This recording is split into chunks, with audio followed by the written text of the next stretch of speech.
बिस्मिल्लाहिर्रहमानिर्रहीम। तमाम सुनने वालों को अस्सलाम वालेकुम। एक रात सुल्तान महमूद गजनी रात के वक्त मामूल के मुताबिक गश्त पर थे।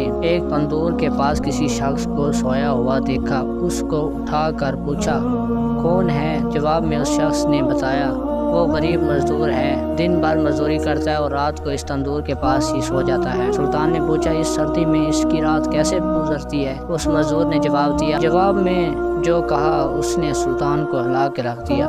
मजदूर ने कहा, जनाब, नस्ब रात आपके अंदराज में गुजरती है, बाकी नस्ब आपसे ज्यादा अच्छे अंदराज में गुजरती है। सुल्तान ने बड़ी हैरत से पूछा, वो कैसे? मजदूर ने जवाब दिया, जब तक तंदूर गर्म रहता है तो मैं सबके आपके जैसी नींद से लुत्फ अंदाज होता हूँ, और जब तंदूर ठंडा हो जाता है तो उठ के अल्लाह की इबादत शुरू कर देता हूँ, जो आपके मुकाबले में वक्त का बेहतर इस्तेमाल है। सुभान अल्लाह, कैसा ही प्यारा वाक़या। अगर आपको हमारी वीडियो अच्छी लगे तो वीडियो को लाइक और चैनल को सब्सक्राइब लाजमी करें। तब तक के लिए अल्लाह हाफिज़।